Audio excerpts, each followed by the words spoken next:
Welcome back to the Alibaba Success Guide, and in this video we are going to be discussing finding a product to sell.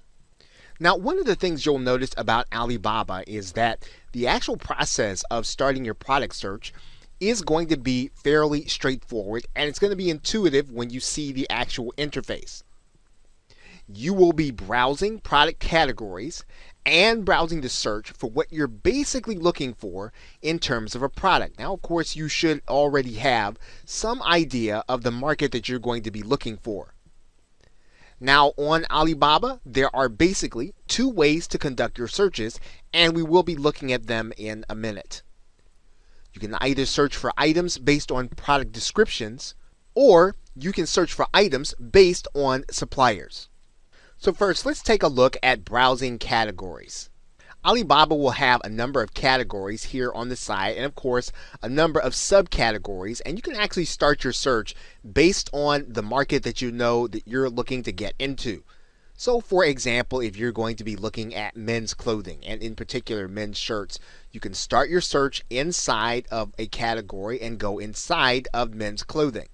Once you're inside of men's clothing, you can start to look in particular for the item that you're looking for. And we said that we'd be looking at men's shirts. So we can actually continue to browse using this category. Once you have those categories, you'll have lots of other subcategories that you can start to look through in order to narrow down your search. Now, of course, we'll be talking about quality areas that you can actually narrow down your search, but what you want to do is to start thinking about what kind of market you're looking for and how you can narrow your search down inside of Alibaba. As you can see here, you've got 130,000 selections that you can actually choose from. But you can actually probably narrow that down by taking a look at things that you want. Perhaps you want a 100% polyester search. And then you can actually further narrow it down, and you'll see the actual numbers here in this area. So you can actually then start to narrow it down to adults. And then you can actually continue to narrow your search down. Perhaps you are looking for polyester and you're looking for flannel, and then you've only got 36 choices here. And then you actually have a reasonable sampling that you can begin to narrow down your search based on some of the categories that you have at the top. Now, of course, we can also source products by looking at them according to their product description or their name. So if you were to write into your category name a digital camera, you can then begin your search inside of Alibaba in that way. And you'll notice here that Alibaba does give you some convenience areas that you can start to narrow down your search even before you actually get to the page. Maybe you're looking for a digital camera that carries an SD card. And once again, you're going to start to see categories that you can start to narrow down based on what it is that you know you want to sell, based on what you know is already going to be a market on one of the larger websites such as eBay or Amazon. Now, once again, you can actually search based on supplier, and so all you'll need to do is to go to this drop down box and then look for suppliers. Now, of course, you will need to know kind of what you're looking for, but in this particular case, what we're going to do is we're just going to take a look at what a search looks like for a particular subscriber just by typing in a letter. Now, in this particular case, if we were to take the search that looked for Android television, you would start to see that certain suppliers or certain purchasing agents are going to show up. You're also going to see certain suppliers show up here in the search area. And once again, we haven't started looking at narrowing down based on our key categories, but you will get an idea of what you're looking for in terms of suppliers. And Alibaba does give you choices and areas where you can narrow down. As you can see here, you've got 677 suppliers. You can actually narrow those suppliers down to places where you want, or suppliers that have what you want, and you can use the columns on the left side that will give you a more of a reasonable search that you can start to actually look for people that will have what it is that you want to sell in the marketplace. And the question is, of course, what should you actually be looking for as you go through your product search? And there are a couple of things to keep in mind. Now, the product pages are going to give you information that is going to help you in your actual search. And what you want to do is you'll want to consider taking an organized approach to evaluating the information. I'm going to be talking about that here in this video.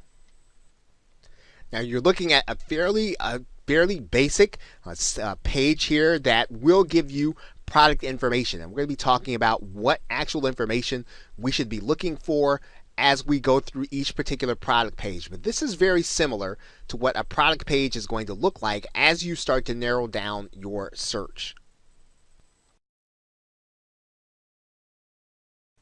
Now, the information that you're going to want to pay attention to, you are going to want to pay attention to the unit price. That's one thing. You'll also want to pay attention to something called FOB. Now, of course, free on board means it is the basic cost of delivering the goods or the product that you're choosing to the nearest port, but you are going to be responsible for the shipping from that port. So it's a way of just describing the amount of shipping that you are going to be responsible for. Now, one important aspect of the information you're going to be looking for is going to be the minimum order quantity, and that's going to determine what the minimum order is that you can actually get from the supplier. And this is going to be important because you want to be able to determine if your product is going to be profitable, and you don't want to order a large quantity before you actually know that your product is going to sell. So determining what that number is going to be a vital part of deciding whether or not you're going to move forward on a particular product. Now, another area on the page that you'll see is going to be payment options. And let's talk about those payment options for a second. Some suppliers are going to want the upfront bank transfer. And this is actually considered to be fairly risky. And so in some cases, you might want to eliminate some suppliers who want their bank transfer sent to them upfront. It is a very difficult way of doing business with a supplier that you don't know. Another payment option that's often offered is a letter of credit, and this actually gives you the opportunity to build up credit with the actual supplier or with someone that the supplier trusts. Western Union is considered to be fairly risky because you're actually sending a bank draft that cannot be rescinded, or it cannot be traced to some degree until after the supplier has actually cashed the actual money order. And so Western Union, in some cases, this could be, unless you know the supplier well, one of the ways that you might weed out a particular supplier that you are going to deal with. A fairly safe way of doing business is going to be PayPal. Of course, PayPal has to have a verified party. They have to verify the process, and then you actually have recourse against a seller if something doesn't go the way you think that it should. And probably the safest of all is going to be escrow, depending on how experienced you are in working with suppliers. Now, let's take a look at an actual page. Now, as you can see here on this page, you can actually get the latest FOB price right here in this area. If you click that link, you're also going to see that the minimum order quantity on this item is going to be 1 piece. Right now, the other thing that you're going to want to take note of are the payment options. And as you can see, this supplier has Western Union, MoneyGram, and PayPal letter of credit, as well as upfront transfer. So you can actually have a range of options available to you that will allow you to work with this supplier. Now, these are going to be the basic items you're going to use in order to start narrowing down your search and to find products. Now, we're actually going to be looking at some other aspects of the process that you can use in order to narrow down to determine that you're actually making a safe transaction, and you're going to have one that's going to lead to your being able to build a relationship with the supplier. Okay, so with that, thanks, and I will see you in another video.